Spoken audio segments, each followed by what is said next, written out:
स्वागत है दोस्तों। आज के मुख्य समाचार में आज देश और दुनिया से कई अहम और बड़ी खबर आ रही है। बात करेंगे हर खबर पर विस्तार से। हमास ने प्रस्ताव गाजा डील में नई शर्तों को किया खारिज। इजरायली सैनिकों की तैनाती पर जताई आपत्ति। एक और बड़ी अपडेट, ईरान खामोश लेकिन हिजबुल्लाह मचा रहा है तबाही। इजराइल के शामिर में दागे 20 रॉकेट। इसी के साथ अगली बड़ी खबर में आपको बताएंगे यूसीसी पर एनडीए में फूट। पीएम मोदी के बयान पर क्या बोले जेडीयू और टीडीपी, बताएंगे विस्तार से। एक और बड़ी अपडेट, हमास के सामने इजराइल अमेरिका ने मानी हार। गाजा में जंग पर बड़ा कबूलनामा। तो चलिए देख लेते आज की पहली बड़ी खबर। हमास ने प्रस्तावित गाजा डील में नई शर्तों को किया खारिज। इजरायली सैनिकों की तैनाती पर जताई आपत्ति। दरअसल दोस्तों, हमास ने कतर में इजराइल के साथ फलस्तीनी समूह की हुई बैठक के प्रस्ताव को खारिज कर दिया है।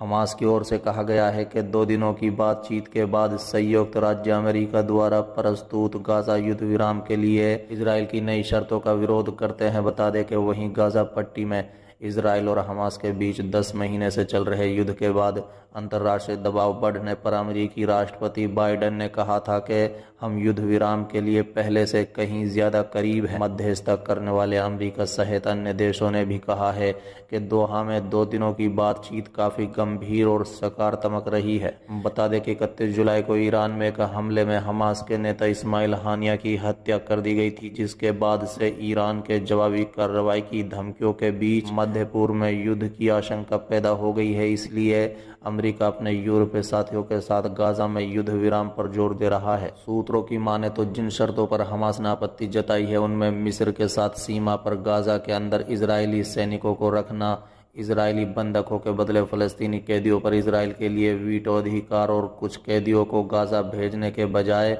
निर्वसित करने की शर्त शामिल है। बता दें कि 2 दिनों के मंथन के बाद भी कोई सहमति नहीं बन पाई है। इस वार्ता में इजरायल के खुफिया प्रमुख डेविड बर्निया अमेरिका और मिस्र के समकक्षों के साथ शामिल हुए थे। अब सभी पक्ष युद्ध को रोकने के लिए अगले सप्ताह फिर से वार्ता करेंगे। चलिए अगली खबर, ईरान खामोश लेकिन हिजबुल्लाह मचा रहा है तबाही। इजरायल के शामिर में दागे 20 रॉकेट। दरअसल दोस्तों, इजराइल और हिजबुल्लाह के बीच तनाव चरम पर पहुंच गया है। ईरान समर्थित समूह ने पिछले हफ्ते ही लबनान से उत्तरी इजराइल में दर्जनों रॉकेट दागे हैं। हिजबुल्लाह का दावा है कि ये रॉकेट हमले लबनान में इजरायली हमलों के बदले में किए गए हैं, जिससे दोनों पक्षों के बीच युद्ध की संभावनाएं बन रही हैं। बता दें 11 अगस्त को हिजबुल्लाह ने उत्तरी इजराइल को निशाना बनाते हुए लगभग 20 रॉकेट दागे। इनमें से कुछ अलग अलग क्षेत्रों में गिरे हैं। इजराइल रक्षा बलों ने बताया कि उसके आयरन डैम रक्षा प्रणाली ने आने वाले कुछ प्रोजेक्टाइल को रोक दिया है। चलिए अगली खबर, यूसीसी पर एनडीए में फूट। पीएम मोदी के बयान पर क्या बोले जेडीयू और टीडीपी। दरअसल दोस्तों, प्रधानमंत्री नरेंद्र मोदी ने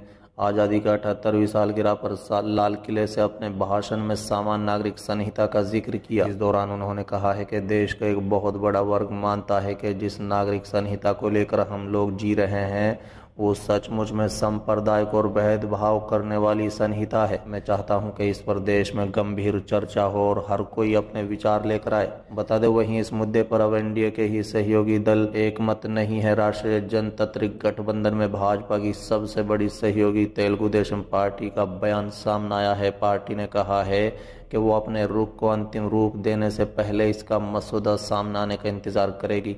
वहीं इसकी दूसरी सबसे बड़ी सहयोगी जनता दल ने कहा है कि पार्टी ऐसे किसी भी सुधार का समर्थन करती है। बता दें कि जेडीयू के प्रवक्ता केसी त्यागी ने कहा है कि धार्मिक समूहों और राज्यों सहित सभी धारकों से बात करके आम सहमति बनाने के बाद ही इस पर जोर दिया जाना चाहिए। बता दें कि पार्टी के एक अन्य सहयोगी लोक जनशक्ति पार्टी ने भी इस बारे में कोई ठोस आश्वासन नहीं दिया है।